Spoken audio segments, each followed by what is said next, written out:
Let me tell you of the days of high adventure.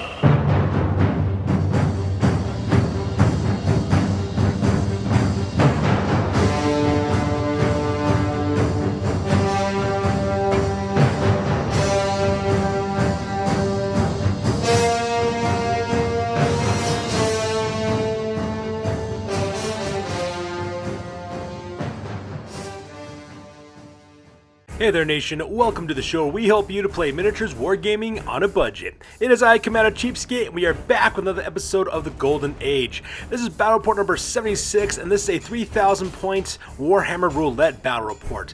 In case you're unfamiliar how Warhammer Roulette works, we decided to just kind of roll off to see exactly who I'll be playing against and what army I will also be playing as well. So that way it's always different, and I'm not sure exactly what's going to pop up whenever I roll off. We decided to stick around anywhere between 2,500 to 3,000 points. Last few battle reports were at 1,000 points, and it just felt weird playing at that small entry level. So we wanted to play at least 2,000 or higher. So from this point onward, all of our Warhammer Roulette battle reports will be at 2,000 plus points from this point on. In this case, this is a 3,000 point battle that's fought between Odeth as well as myself. Odeth rolled up the Esoteric Order of the Thousand Suns, a Chaos Legion of Tzeentch warband, and when I rolled up for my result, I ended up with High Elves, so I'll be playing the Avelorn Guards, a 3,000 point High Elf army. So if you want to see exactly what we're bringing for this one, go ahead and pause, take a look at leisure. We're going to play some background music. You can check out our army list. So let's get this battle report on a roll. Crom, I've never prayed you before. I have no tongue for it. No one, not even you, will remember if we were good men or bad, why we fought, or why we died. No. All that matters is that two stood against many. That's what's important. Balor pleases you, Crom. So grant me one request. Grant me revenge. And if you do not listen, then to hell with you. Ladies and gentlemen, boys and girls, dying times here. Alright, so the scenario rules for this one is battle line. We got standard deployment as well as standard victory conditions as always. Alright, so let's go talk about the battle plan for this one real quick. As you can see, we're playing on a 4x6 table. Odeth is deployed on the near side of the table, and my military forces are deployed on the far side of the table.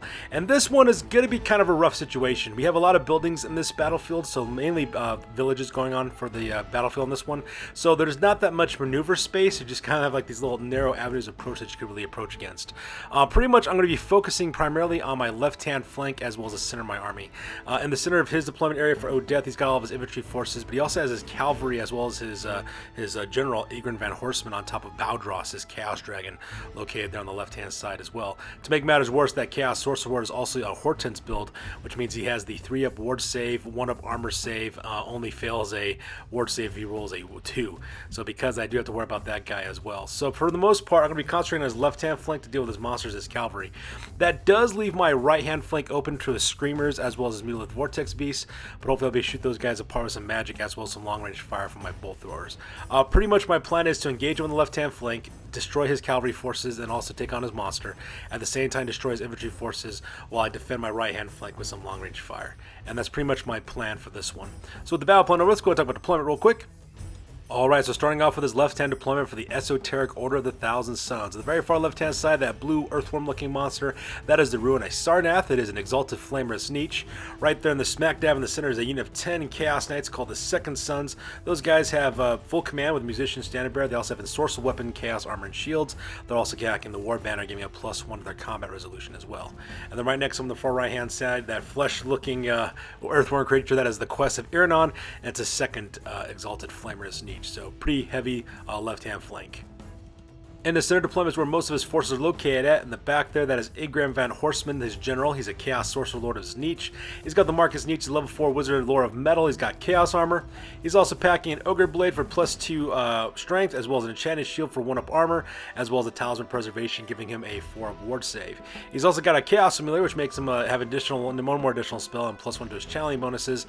And he's also got the Third Eye of Tzeentch as well, giving him the 3-up ward save, which means that he also gets to reroll 1s in case he makes a ward save, so the only way he's failing it is if he rolls a 2. And he's also mounted on Baldros, which is a Chaos Dragon, which is absolutely terrifying as well. And that makes up his general's deployment there on the front, left-hand side. Now I'm in the center on the left-hand side, that is the Red Hook Horrors. It's a unit of 10 pink horrors as Tzeentch with standard bearer musician. They also got level 1 lore as Tzeentch spells that are equipped with blue fire Tzeentch. Right in the middle there is a huge unit called the Storm Lords, the unit of 29 Chaos Warriors as Tzeentch. They got full command, halberd, shields, and chaos armor. They're also packing the standard discipline, giving them +1 to leadership score. And leading them is also Elk Eld Hellbrast. The champion is Tzeentch. He is an exalted hero who's also got a battle standard bearer upgrade. He's got the Marcus Tzeentch, a great weapon, chaos armor, and shield. He's also equipped with the Helm of Many Eyes as well as a Talisman of Protection, and he's also got the Scaled Skin mutation. And then on the right hand side, that is the Dunwich Horrors, another unit of 10 pink horrors as Tzeentch. They have standard bearer as well as musician. Level 1 lore is Tzeentch with the blue fire Tzeentch spell attached to those guys as well. And finally make up Odeth's right hand flank on the left hand side. That is unit of 3 screamers called the Color Out of Space. Right in the center there is a Mutilith Vortex Beast called the Shadow over Innistrad. And the far right hand side, the Hunters of the Dark, another unit of 3 screamers of Tzeentch. And that makes up his right hand deployment on this one. Alright, so let's talk about my deployment real quick for the Avelorn Guards. Over here on the left-hand side, I have a unit of 5 Illyrian Reavers that have vanguarded up called the Silent Striders. They have a standard bearer, they have hand weapons, bows, spears, light armor, as well as mount on elven steeds. Right in the center in the back there, that is a unit called the Silver Sentinels. It is a unit of 9 Silverhelm Knights with full command. They have hand weapons, lances, heavy armor, and shields with elven steeds equipped with barding. Next to him on the right-hand side, that is the Sunrunner. It is a Chariot of Terranok, is where it is, a Terranok chariot. It's got spears, longbows, as well as elven steeds as well. And then right there on the right-hand side, vanguard up as well as my second unit of Illyrian Reavers. Those are called the Word Bearers. It is a unit of 5 Illyrian Reavers with standard bearer. They got hand weapons, bows, spears, and light armor, and they're also mounted on elven steeds. And then far right there in the back, that is one of my Eagle Claw bolt throwers. That is the Falling Leaves of Avelorn. Alright, in the center of my army is where most of my infantry forces are located at. Right there, smacked in the middle, that is the Dawn Guard. Is 23 Lothern Sea Guards with full command. They got spears, bows, light armor, as well as shield. Leading that unit is Tanis Lanel, captain of the Dawn Guard. He's a Lothern Sea Helm. He's also my battle standard bearer. He's got spear, bow, light armor, and shield. He's also equipped with the standard discipline, giving them +1 to their leadership value as well. On the left-hand side, that is a unit called the Ever Wardens. Is 25 Phoenix Guard with musician and standard bearer. They got halberds and heavy armor. They're also packing the Banner of Eternal Flame. And over there on the right-hand side, that is the Ever Queen's Rangers. It is a large 34-man unit of White Lions of Trace. They got full command. They got great weapons, heavy armor, as well as lion cloaks. They're also packing the Banner of the World Dragon, giving them 2 upward saves against magical attacks, which is always awesome because I'm fighting against demons on this one. Leading that unit as well is my Wizard Teclis. He's my special character, level 5 lore of High Magic. He's got the Sword of Teclis, a Moonstaff, a Lilieth, as well as the Scroll of Hoeth, and the War Crown of Safri. And finally on the far right hand side, I got 2 Eagle Claw bolt throwers. Those are 2 more of my Falling Leaves of Avelorn. So with my deployment over with, we go directly to the top of turn number 1, and Odeth and I roll off for initiative to see who will be going first. Alright, so that takes us directly to the top of turn number 1 for the Chaos Legions. So the Esoteric Order of the Thousand Suns will be going first. As you can see in this photo, they start moving up pretty rapidly across the entirety of the battlefield. First of all, on the left-hand side, he actually does move up his 2 Exalted Flamers of Tzeentch. Moves up their normal moonlance, that way they can open fire with their heavy shot of flames directly into my Illyrian Reavers. He also moves up his Second Sons kind of gingerly as well, and he also March flies Egrin Van Horseman and Baldros over the left-hand side right behind that mill, so that way they can take some cover and not worry about being shot at as well. Meanwhile, in the center of his army, he also deploys his Red Hook Horrors, the Dunwich Horrors, as well as the Storm Lords. He marches those guys for their full 8 inches right between the gap between the tower as well as the shack, heading towards my infantry forces. And he also marches up the Shadow of Innistrad as well, right between the little cluster of buildings there on the right-hand side. And the last thing he does, of course, he march flies his Screamers of Tzeentch, so the Colors Out of Space as well as the Hunters of the Dark. They go flying 20 inches across the battlefield, heading directly towards the tower where my 2 Falling Leaves of Avelorn are located at as well. And that pretty much makes the move phase on this one. So here's a close-up of his assault going on the left-hand flank. He's got the rune of the Quest of Iranon. Oh, sorry, the Rune of Sarnath. There we go. That's his Exalted Flamer that's getting ready to open fire with his flaming attacks directly into my Silent Striders over there on the left-hand side. You can also see Egrin Van Horseman and Baldros as well as the Second Son slowly closing in on my left-hand flank. And here's a close-up of the Rune of Sarnath, as well as his Red Hook and Dunwich Horrors, as well as the Storm Lords, moving as quickly as they can across the battlefield, trying to gauge my forces in the center. And finally, here's a close-up of the Mutilith Vortex Beast, the Shadow of Innistrad, as well as his Hunters of the Dark, out of the Dark, as well as his Colors of Outer Space, flying as quick as they can to engage my Bloodthors as well. Now, we do skip the magic phase on this one because my opponent does try to cast a couple of spells, but unfortunately for him, though, I have the magic phase on lockdown, so he wasn't able to get any of his spells off because I managed to dispel all of them. So with the magic phase over with, you go directly to the shooting phase. And in the shooting phase, what's his name? The Rune of Zarnath. He actually opens up with the blue fire Tzeentch directly into my Lyrian Reavers, killing 2 members of the Silent Striders. So that part was pretty sad as well. So I was kind of sad about that. But you know, all things considered, though, it could have been much worse. Luckily for me, though, I did pass my panic test, so my 3 Lyrian Reavers just kind of stand the ground, and they're not really going anywhere. He does try to do exactly the same thing with his other Exalted Flamer as well, but unfortunately, though, he flubbed his rolls, and not much really happened. He wasn't able to injure any of my guys, and that pretty much makes up the shooting phase of this one. It says no one's engaged in close combat. We skip the combat phase. We go directly to the bottom of turn number 1 for the High Elves. So that takes directly to the bottom of turn number 1 for the High Elves, and this photo is taken after the movement phase. And this one I did try to charge for it. I got kind of nervous on the gun here, so I decided to jump the gun and start charging. Unfortunately, though, it didn't really go off too well for me. So I charged forward with the Sunrunner, which has no problem whatsoever closing distance directly into the second Suns. However, my Silver Sentinels with Tyrion in line, which is my general, unfortunately for me, even though they did fail their charge roll, I think they went up for, I think 4 or 5 inches was the maximum they went, so they didn't really much do anything as well. Now, my Illyrian Reavers from the Silent Striders as well as from the Word Bearers. The Silent Striders goes into the blue Exalted Flamer on the left-hand side, while my Word Bearers, the 5 Illyrian Reavers, go charge directly into the pink Exalted Flamer right there on the right-hand side as well. So that part was kind of nice. Unfortunately, though, my Chariot just kind of left there in the open, taking on a bunch of Chaos Knights all by his lonesome, which is pretty sad as well. Now, as for the rest of my infantry forces, I do kind of wheel them a little bit around so that way they can kind of get off flank charges they need to against the infantry forces that are coming my way, and that pretty much makes up the entirety of my movement phase. So here's a close-up of my Illyrian Reavers charging directly into the Exalted Flamer of Tzeentch on the left-hand side, as well as my Sunrunner charging directly into the second Suns, which is kind of a bad thing to have that happen because my Chariot is now attacking without support, which is never a good thing. And finally, here's a close-up of my Illyrian Reavers charging directly into the other Exalted Flamer of Tzeentch. Hopefully I can kill that guy too quick and then move on from there.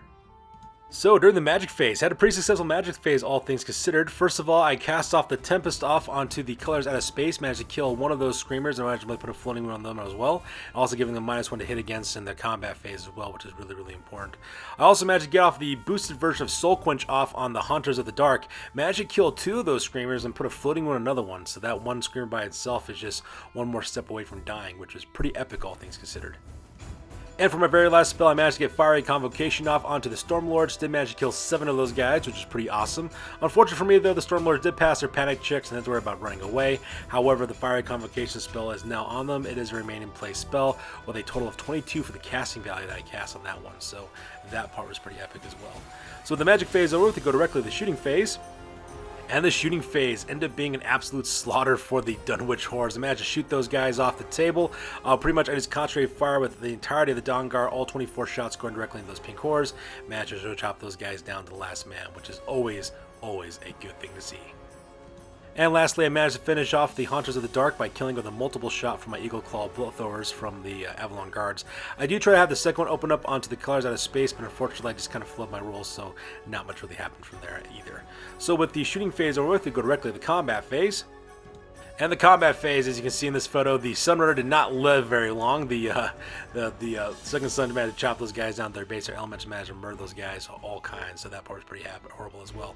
At the same time, on the right-hand side with my Illyrian Reavers of the Word Bearers, unfortunately, they failed their fear test. So because of that, they dropped down to Weapon Skill 1, fighting against the Exalted Flamer here. So unfortunately for me, I wasn't able to do anything to him because Weapon Skill 1, you're not going to be able to do much of anything as well.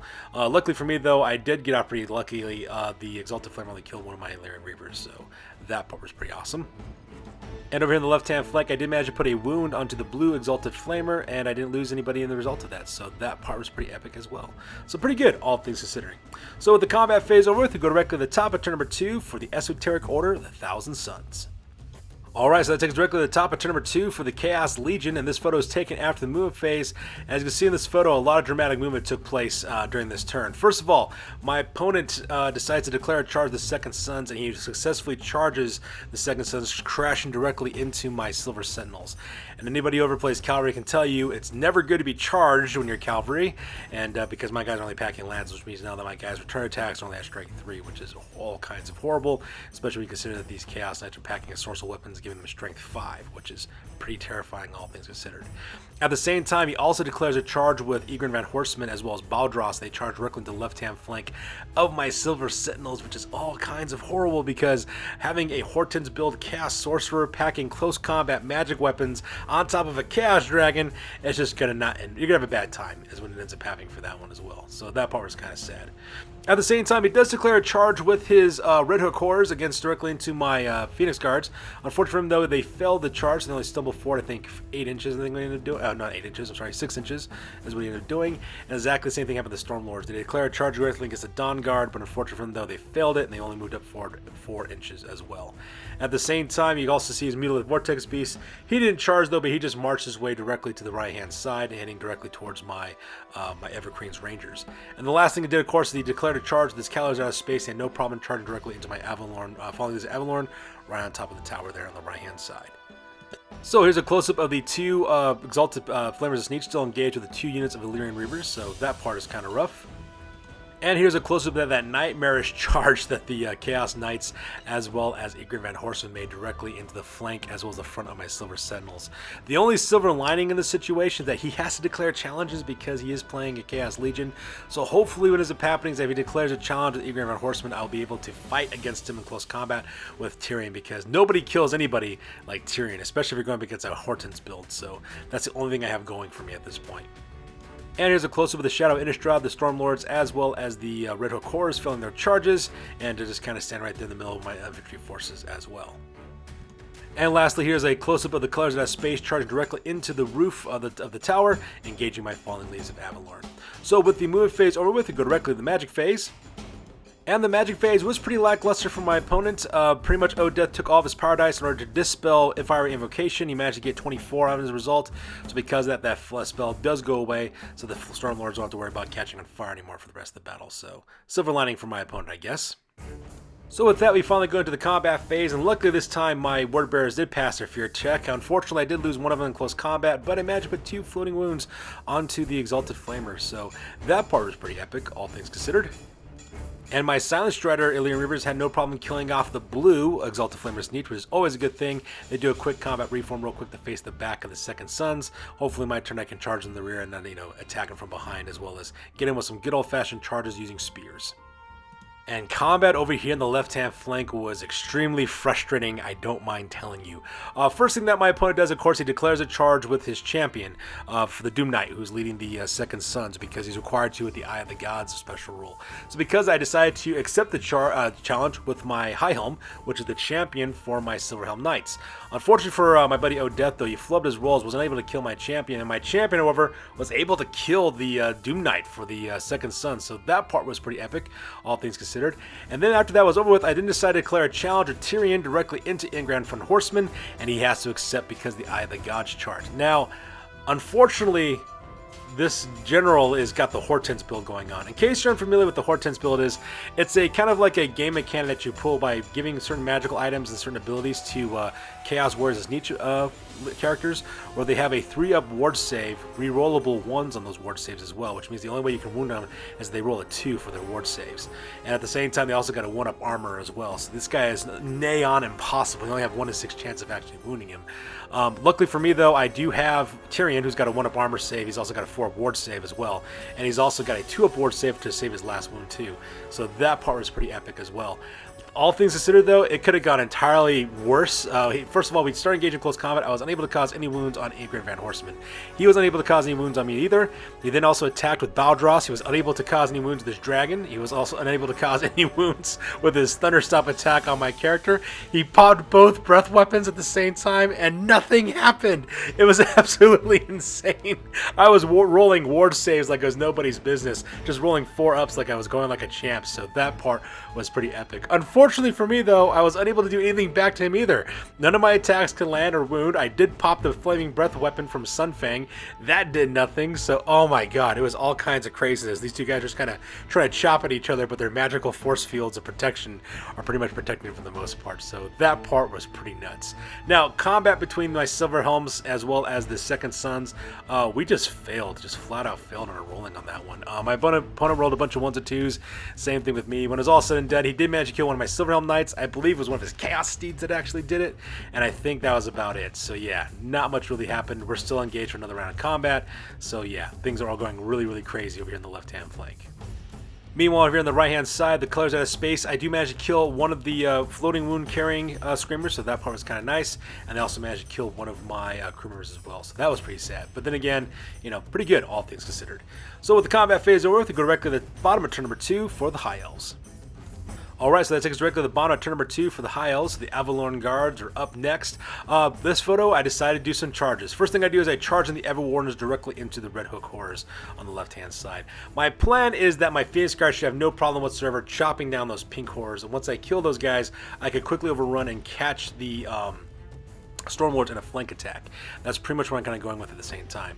And while that's occurring, of course, I can then send in my my Everqueen's Rangers or send my Dawn Guard to kind of deal with those guys and catch them in a pincer attack as well. I could have sent in my Everqueen's Rangers, but I decided to keep these guys back. And the reason why is because I'm thinking about sending them over to the left-hand side by using Walk Between Worlds. I can teleport those guys over the left-hand side, hopefully engage the dragon there on his left-hand flank, and then I can kind of catch him in a pincer attack and, you know, relieve some stress off of Tyrion as well as the Silverhelm Knights. At the same time, I also charge in my Silent Striders there on the left-hand side. As you can see, they go right behind the back of the Second Sons and catch those guys in a pincer attack as well. And that pretty much makes my move phase on this one. So here's a close-up of my Silent Striders charging directly into the back of the Second Sons, catching them into a pincer attack, and I'm really hoping that really works out well for me. And here's a close-up of my Everwardens charging directly into the Red Hook Horrors, and that combat's going to be too easy as far as I'm concerned. So with the move phase over with, we go directly in the magic phase. Unfortunately, in the magic phase, my opponent saw exactly through my plan. He managed to stop me from casting Walk Between Worlds off of my characters, so because of that, I wasn't able to send over the Everqueen's Rangers, so that part was kind of sad. However, I did manage to get Fiery Convocation off once again. Managed to get that on a 23 this time. It says 22, that's because I forgot to change the 2 to a 3 on that one. My magic cast that spell off with a 23, and I managed to kill, I think, 2 more of the Second Sons as well, weakened a little bit as well. And of course, every subsequent magic phase, it will be suffering 4 strength 4 attacks against them, so hopefully that'll help kind of whittle these guys down a little bit and buy my Silver Helms some time. And that pretty much makes the magic phase. So with the magic phase over with, we go directly to the shooting phase. And in the shooting phase, managed to plink off, I think, 2 more members of the Stormlords with my bows from my Dawn Guard opening up on those guys, and that was pretty much about it. My other bolt throwers are currently engaged in close combat, and my other bolt throwers on the left-hand flank trying to fire a single bolt directly into the Mutilith Vortex Beast, but I missed my shot, so not much really happened there. So with the shooting phase over with, we go directly to the combat phase. And the combat phase was able to finish off the very last of the colors out of space, so that part was pretty epic as well. So now my bolt throwers at the top of the tower are now completely safe, which is always a good thing. Meanwhile, on the center of the battlefield, my Everwardens had no problem whatsoever chopping down the last of the Red Hook Horrors, so because of that, I destroyed that unit right off the bat. I do overrun directly into the left-hand flank of the Stormlords, and now I count those guys off, which is kind of cool because now I've disrupted them as well, which is always a good thing too. And finally, my Word Bearers had finally finished off the last of the Exalted Flamers, so they do a quick combat reform, turning around 180, so that way they can charge into the back of the Second Sons as well. So combat over here in the left-hand flank ended up being another crazy mess all over again over on the left-hand side. When it was all said and done, the Second Sons were able to kill one of my Silver Helms as well as 2 of my Lyrian Reavers, so that part was kind of sad. And my Silver Sentinels were also able to kill off 1 member of the Second Sons, which is always a good thing. However, the real combat, though, was between Bodras as well as Egrin Van Horseman against my General Tyrion. Unfortunately for me, I wasn't able to cause any wounds onto Egrin Van Horseman or onto Bodras, so that part was pretty, just all kinds of sad for the most part. However, my opponent was able to put 3 wounds directly onto Tyrion. In the end, it was the Thunder Stomp that came from Bodras, the Chaos Dragon, that managed to put those 3 wounds on. Luckily for me, though, Tyrion does have 1 more wound, and if he does lose that wound, I can, use the Heart of Avelorn and kind of revive him again, so that's pretty much the plan I'm kind of going on with that one. Hopefully, I can last another round for my next turn, and if I do, I'm going to try to cast Apotheosis off directly, boosted version of Apotheosis directly onto Tyrion, so that way he can heal up D3 wounds and also cause fear at the same time. So that's pretty much the plan I'm going on for this one. So once again, just all kinds of craziness taking place here on the left-hand side of the battlefield. So with that takes us directly to the top of turn number 3 for the Chaos Legion, and once again this photo is taken after the movement phase, and for the most part the only major movement that took place was with the Mutilated Vortex Beast. The Shadow of Innistrad charged directly into my Everqueen's Rangers, which is kind of rough because now I definitely can't cast Walk Between Worlds on that unit off, so because they're currently engaged in close combat. I think my opponent saw through my plan what I was going to try to do, so he decided to stop those guys from teleporting because, you know, my opponent's a smart opponent, that's what he decided to do at the same time. The rest of his forces are engaged in close combat, so that pretty much makes it the move phase on this one. So here's a close-up of Ygritte Van Horseman as well as Bodra still fighting it out with Tyrion, as well as the Second Sons against my one lone Illyrian Reaver and the rest of my Silver Sentinels. And here's a close-up of my Ever Wardens charging directly into the left-hand flank of the Stormlords, as well as the Shadow of Innistrad going directly into my Everqueen's Rangers. So with the move phase over with, we go directly to the magic phase. And once again, the magic phase is kind of lackluster as my opponent spent all of his power dice in order to dispel Fiery Convocation onto his Second Sons, and so because I managed to cast that spell away, and that suddenly goes away. So that pretty much makes the magic phase for Odeth this turn. So with the magic phase over with, we skip shooting phase because this army doesn't believe in shooting anymore, and we go directly to the combat phase. And in the combat phase, once again, just all kinds of atrocities occur during the combat phase. The Second Sons managed to kill off my last Illyrian Reaver, as well as kill 2 more of my Silver Helms. Unfortunately, though, I wasn't able to cause any damage back whatsoever as well. And then at the same time, Tyrion and Ygritte Van Horseman are still engaged in close combat, not being able to wound the other one. The reason why is because even with all of his attacks, I still get a 4-up armor save, which is too easy to save, and I also got a 4-up ward save, which is also pretty helpful as well. So because of that, I weather all the attacks from Ygritte Van Horseman. At the same time, he also weathers all my attacks from Tyrion as well, which is horrible, all things considered, because if it's not the armor saves that are protecting him, it is definitely his ward saves, and this is getting super frustrating. I don't mind telling you whatsoever. Luckily for me, though, my Silver Sentinels do stand their ground because Tyrion is leading them, and he has I Never Break leadership, so that's the only good news from that part. However, right here in the center of the battlefield, all kinds of tragedy happens for Odeth. First of all, the Mutilated Vortex Beast just gets chopped down by my Everqueen's Rangers like it's nobody's business. We just kind of hi-ho our way through it and just chop that thing down, which is always really cool to see that happen. So that was pretty awesome as well. At the same time, the combat between my Everwardens as well as the Stormlords was pretty fliptastic. Nobody was able to cause any wounds whatsoever. However, when it comes to combat res though, I got directly into his flank, so I got +1 bonus from that. I also get a +1 bonus from my Standard Bearer, of course, which gets both of those points get negated by his Standard Bearer, Battle Standard Bearer, as well as his Standard Bearer in that unit. Now, however, I have 4 ranks of troops, and he has no ranks because he's currently disrupted by being charged in the flank. So because of that, I win by 4. His unit has a leadership of 5 because of leadership 9 by Alcohol Hellbrass, as well as a Standard of Discipline. Unfortunately for him, though, he failed his leadership test twice. He failed the first one by rolling a 7. I think the other one was by an 8. So because of that, his unit is forced to break and flee. They roll a 5, and I roll an 11 to pursue them. Retreat! Let's get the hell out of here! And as you can see in this photo, my Everwardens just run those guys down and chop them down to the very last man. So that part was all kinds of atrocious for my buddy Odeth. So with that, my buddy Odeth decides to call the game at this point because he realized he doesn't have enough military forces to actually win the game anymore. So because of that, he just kind of concedes the game at this point. So that being said, ladies and gentlemen, we're going to go directly to the after action report because this battle report is now officially over. That's it, man. Game over, man. It's game over. Sure, I could have stayed in the past. Could have even been king. But in my own way, I am king. Hail to the king, baby. Alright, ladies and gentlemen, now it's time for the after action report. This is part of the battle report. We talk about what went well, what went poorly, and what we can learn for the next time that we do battle. This is the after action report for Warhammer the Golden Age, battle report number 76, and this one ended up being a victory for yours truly. I managed to score 2,140 victory points, while my opponent Odeth was only able to score 275. When it comes to our losses, Odeth, he lost Alcohol Hellbrass, the Champion of Tzeentch, the Ruins of Sarnath, the Quest of Iranon, the Stormlords, the Dunwich Horrors, the Red Hook Horrors, the Colors Out of Space, the Haunters of the Dark, and the Shadow over Innistrad. For my losses, I lost the Word Bearers as well as the Sunrunner. just to be out there, I am really happy to be playing at 3,000 points again. Now, I know we decided to do this Warhammer Roulette thing. We decided to make random point values from 1,000 points all the way to 3,000 points, but the last few battle points at finding at 1,000 points just didn't feel right. I feel like I was missing a lot of stuff, and so my friends and I decided to readjust our point values from Warhammer Roulette, which means that the new minimum now is at 2,000 points, so we're either fighting at 2,000, 2,500, or 3,000 points only at this point. So needless to say, this was an extremely fun game to play against. And just the sheer amount of craziness that was taking place on the left flank between Tyrion as well as Egrin Van Horseman was absolutely insane.